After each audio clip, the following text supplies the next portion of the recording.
Hey guys, আসসালামু আলাইকুম। কী অবস্থা সবার? আশা করি সবাই আছেন অনেক ভালো। সো আজকে আমাদের ভিডিওর টপিক হচ্ছে আমরা কীভাবে VMware Workstation ইনস্টল করতে পারবো। সো VMware মেইনলি একটি ভার্চুয়াল মেশিন।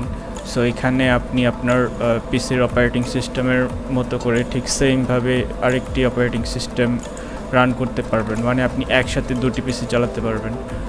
সো কীভাবে ইনস্টল করব, কিভাবে আমরা নতুন অপারেটিং সিস্টেম ইনস্টল করব, আজকের এই ভিডিওতে সব দেখাবো। সো চলুন আর দেরি না করে ভিডিও শুরু করা যাক।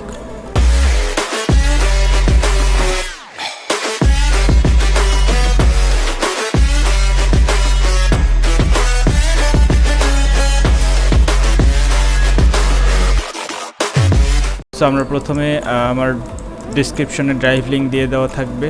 এখানে দুটি ফাইল থাকবে, দেখতে পারবেন। একটি হচ্ছে VMware ওয়ার্কস্টেশনের exe ফাইলটি এবং হচ্ছে উইন্ডোজ 10। আমি যেহেতু এখানে আমার ব্যাকগ্রাউন্ড যেটা আমার মেইন পিসি সেখানে উইন্ডোজ 11 চলছে, আর আমার যেটা আমি সেকেন্ডারি পিসি বানাবো সেখানে আমি উইন্ডোজ 10 ইনস্টল করব। এই কারণে উইন্ডোজ 10-এর iOS ফাইলটা এখানে রাখা আছে।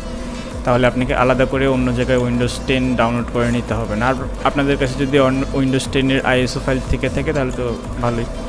সো আমরা প্রথমে ইনস্টলেশন শুরু করি।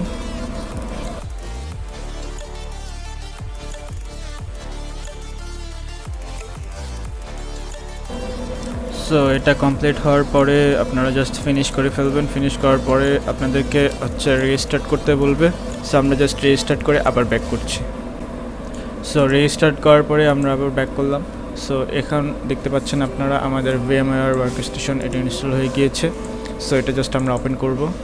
সো জাস্ট সিম্পলি এখানে ওপেন করার পরে আপনার এই ইন্টারফেস চলে আসবে। সো আপনারা জাস্ট এখানে আসার পরে ক্রিয়েট নিউ ভার্চুয়াল মেশিনে ক্লিক করবেন। সো যেটা নর্মাল জাস্ট টিপিক্যাল সেটাতে ক্লিক করব। ক্লিক করার পর নেক্সট করব। নেক্সট করার পরে এখানে আমাদের পাথটি সিলেক্ট করতে বলবে, iOS ফাইলের পাথটি। সো আমার যেখানে iOS ফাইলটি রয়েছে সেখানে আমি এটি সিলেক্ট করে ফেলবো। এখানে আপনারা চাইলে যে কোনো অপারেটিং সিস্টেম ইউজ করতে পারেন। আর আপনারা এই iOS ফাইলটি আমার ড্রাইভের লিঙ্কে পেয়ে যাবেন। ড্রাইভের যে ফোল্ডারের লিঙ্ক দেওয়া থাকবে সেখান থেকে পেয়ে যাবেন। আর আপনাদের কাছে যদি আগে থেকে থাকে তাহলে সেখান থেকে ইনস্টল করে ফেলবেন।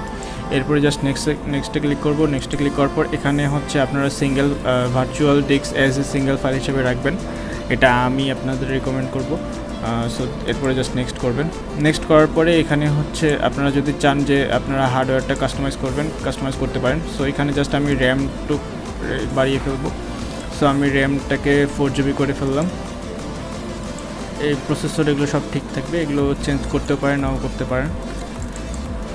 আর এখানে মোটামুটি সব কিছু থেকে থাকবে। এখানে যদি আপনি NAT দেন তাহলে হচ্ছে আপনার যেখানে আপনার যে মেইন ওয়াইফাই সেটির সাথে এটি অটোমেটিক কানেক্ট হয়ে যাবে, সেটি এখানে ইউজ করবে। সো জাস্ট সিম্পলি ক্লোজ করে ফেললাম। ক্লোজ করে ফেলার পরে জাস্ট ফিনিশ করব। এটি ইনস্টল নিতে একটু টাইম নেবে।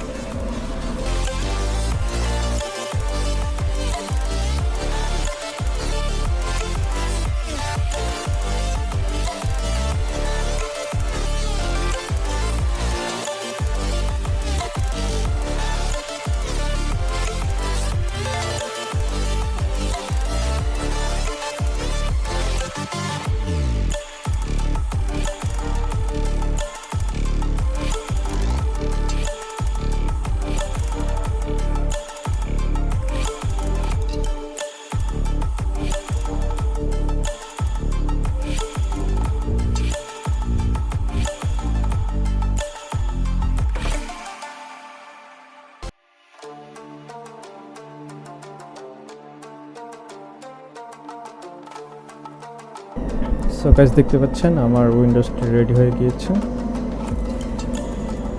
সো এখানে আমাদের শো করছে যে ইট মাইট টেক several মিনিটস। সো এরপরে যেগুলো সেটিং আসবে এগুলো নর্মাল সেটিং, ল্যাঙ্গুয়েজের সেটিং আসতে পারে, সাধারণ কিছু সেটিং আসতে পারে যেগুলো আপনারা পারবেন। সো আজকে আর ভিডিও লং করছি না, আজকে ভিডিও এই পর্যন্তই। সবাই ভালো থাকবেন, সুস্থ থাকবেন। আসসালামু আলাইকুম। Be safe and be happy.